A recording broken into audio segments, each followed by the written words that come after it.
Olá meus amigos, sejam bem-vindos a este canal. Meu nome é Carlos Zanino e o tema que eu tenho para vocês hoje, meus amigos, é o milênio. O que é o reino milenar? O que vai acontecer? O que são esses 1000 anos? Que vem arrebatamento, não é isso? Tribulação, grande tribulação, a segunda volta de Cristo, no caso ele vai estar descendo no Monte das Oliveiras, beleza? Então tem todos esses procedimentos para chegar ao reino milenar, aos mil anos, né? Então deve ser entendido isso de forma literal? Como é que é? Vamos lá. O que é o reino milenar? Deve ser entendido assim, de forma literal? Vamos aprender um pouco mais, mesmo que de forma resumida, como eu tenho feito nos outros vídeos deste canal. Vamos lá. O reino milenar é o nome dado aos 1000 anos do reinado de Jesus Cristo aqui na Terra. Tá? Isso vai acontecer depois do arrebatamento, aí tem tribulação, etc e tal. Eu já tenho vídeo nesse canal falando sobre isso.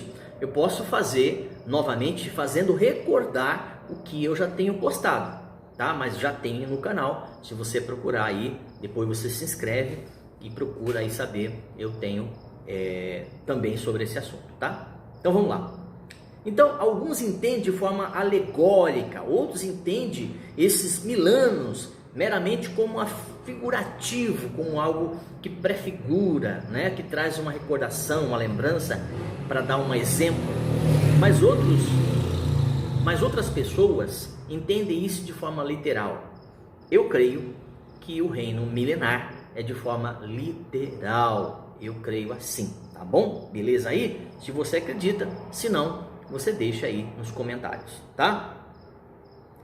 Ao longo do período de tempo disto, resulta que alguns não esperam um reinado literal e físico de Cristo. Muita gente não crê assim, tá? Mas, no entanto, entretanto, porém, olha aqui. Olha o que a Bíblia diz. 6 vezes no Apocalipse,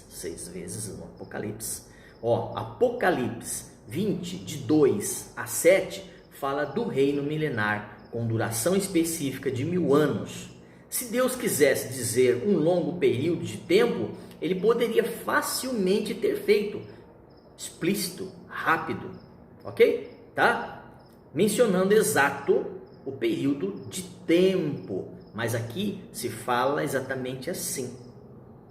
E essa é a compreensão literal, tá? Então, segundo a Bíblia, quando Cristo retornar à Terra, ele se estabelecerá como rei de Jerusalém, sentado no trono de Davi. Lucas 1, 32 ao 33, lá nos Evangelhos, você pode confirmar também, tá? Então vamos lá. Os pactos incondicionais exigem uma volta literal e física de Cristo para estabelecer o reino.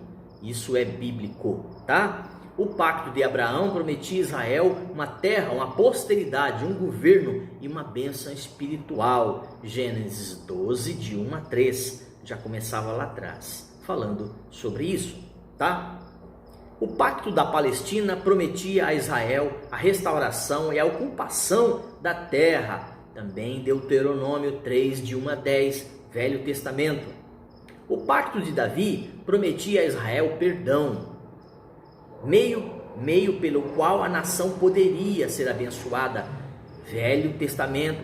Pacto de Davi prometia a Israel perdão, pelo qual ou pelo meio de que, ou dessa promessa, ou por causa dessa promessa, ou por meio desta promessa, viria o quê? Uma bênção. Seriam abençoados através de, por meio de, tá? Então Jeremias 31, de 31 a 34, dos profetas maiores também, falando já sobre os fins, ok?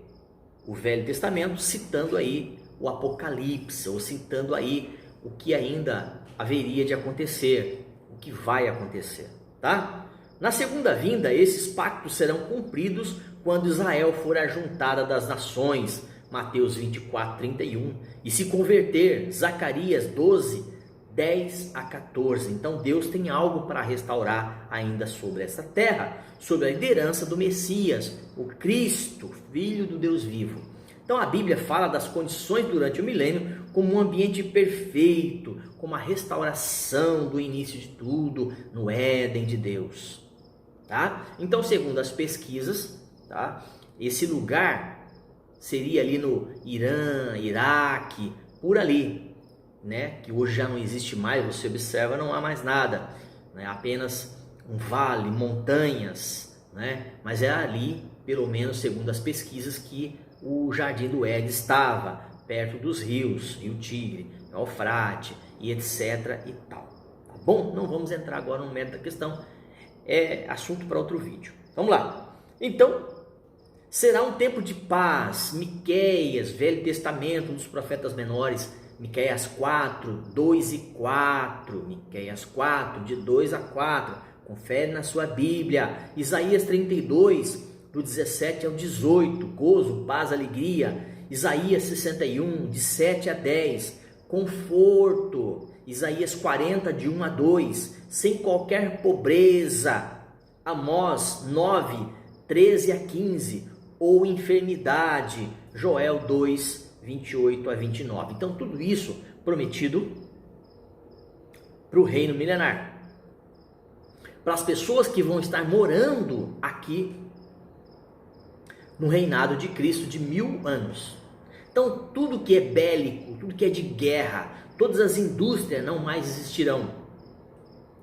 Tudo o que for de guerra, tudo que for de mal, política, tudo que for religião, não mais existirá. Haverá um governo de Cristo, haverá paz, aonde o leão pastará com o cabritinho, com o carneirinho, aonde a cobra estará junto com uma criança, onde haverá paz, paz como um jardim do Éden, ok? Então haverá paz entre as nações, haverá paz entre os povos, beleza? Assunto também para a gente comentar em outro vídeo, tá? Então vamos lá. Então a Bíblia também nos diz que somente os crentes terão acesso ao reino milenar, acesso nesse sentido, tá? Indo e vindo, tranquilo? Por isso será um tempo de completa justiça, Mateus 25, 37, Salmos 24, 3 e 4, no sentido de obediência, Jeremias 31, 33, santidade, Isaías 35, 8, verdade, Isaías 65, 16, e plenitude do Espírito Santo, Joel 2, 28 ao 29. Então o Espírito Santo começou a operar a partir de quê? De Atos dos Apóstolos, no dia de Pentecoste, onde começou oficialmente a igreja no sentido do mover do Espírito Santo, ok? Então, se nós vamos pegar a igreja lá nos evangelhos, tá? Vamos voltar um pouquinho, vamos pegar a igreja nos evangelhos, mas até então, o Espírito Santo não havia adentrado ao povo, não havia batizado ao povo, certo? Mas em Atos dos Apóstolos, quer dizer, na sequência, houve o dia de Pentecoste ali como uma festa do judeu. E foi nesse momento de Pentecoste aonde foi derramado o Espírito Santo prometido em Joel. Essa mesma promessa ela veio nesses 1000, 2000 anos e permanecerá o mover do Espírito Santo em todo o tempo. O que muda são apenas os ciclos, os modus operandes, mas o Espírito Santo é o mesmo.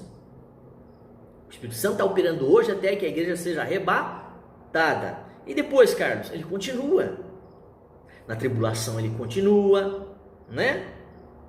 No momento em que Jesus volta na segunda vinda, no Monte das Oliveiras, você pode ler Atos dos Apóstolos, todo Atos dos Apóstolos você vai entender. No milênio o Espírito Santo vai estar da mesma forma. Então o Espírito Santo está em todo o tempo, conforme a onisciência e a vontade de Deus. Tá bom? Então vamos lá para os finalmente? Vamos terminando? Vamos lá. Então, Cristo governará como rei. Isaías 9, 3, 7, 11, 1 a 10. Tá? Como Davi, como regente. Jeremias 33, 15. O 17 e 21 também. Amós 9:11, os nobres e príncipes também reinarão. Isaías 32:1, Mateus 19:28. É importante essas passagens, meus amados, porque aí vocês vão estar entendendo melhor. Não adianta eu não trazer passagem para você e ficar só falando. Eu tenho que falar e tenho que trazer passagens, para você depois voltar ao vídeo e confirmar isso, as profecias do Velho Testamento, dos profetas maiores, dos profetas menores, desde o Gênesis, Deuteronômio, vem falando, Ezequiel vem falando, Amós, e aqui, como eu disse para você, Joel, Isaías, Jeremias, vem falando, já citando isso para o final dos tempos.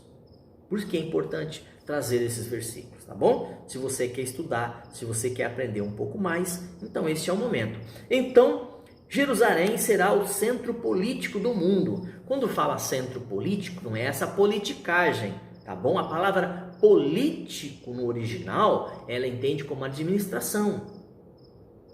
Não são partidarismo, politicagem e essa corrupção. Não. Isso aqui está no sentido de trabalhar, organizar as tarefas, acertar segundo o governo de Deus aqui na terra, segundo o governo do próprio Cristo. Tá bom? Então, Apocalipse 22:7 simplesmente dá um período de tempo exato do reino milenar, 1000 anos. Tá? Então o que acontece? Mesmo sem essas escrituras, há muitas inúmeras outras que apontam como o reino milenar do Messias aqui na terra, o cumprimento de muitos pactos e promessas de Deus do passado para o futuro, sobre um reino literal e físico. Não há base sólida para que negue essa compreensão literal, não há. Não adianta querer vir aqui dizendo que isso não é literal, tá? Não é figurativo, não é simbólico, tá? É literalmente 1000 anos. Compreendido até aqui? Era isso que eu queria trazer para vocês. Vou continuar falando um pouco mais sobre arrebatamento, tribulação, grande tribulação, segunda volta de Jesus, reino milenar, a soltura de Satanás depois dos 1000 anos, trono branco, o julgamento final de Satanás, da morte, de Satanás, dos demônios. Aí vem o inferno final, Vou falar um pouco sobre o Hades, vou falar um pouco sobre essas coisas, mas é tema para próximo vídeo. Apesar de que eu já tenho no canal mais de 250 vídeos. Se inscreve lá, Carlos Zanino ou Reset Cristão. Você vai achar, clica lá no sininho para você estar recebendo novos vídeos. Se inscreva, obviamente, ajude esse canal, faça com que esse canal cresça, vamos crescer juntos. Replica, compartilha, deixa seu like, o seu dislike, sua crítica. Embaixo no rodapé, você pode dizer o seguinte, ó, dá uma ideia, olha, eu queria tal vídeo, fala mais sobre isso. Ó, isso aqui eu não entendi, tem como você me explicar? Eu trago para você. Faço um vídeo até para você entender melhor, beleza? Grande abraço, fiquem com Deus e até um próximo vídeo.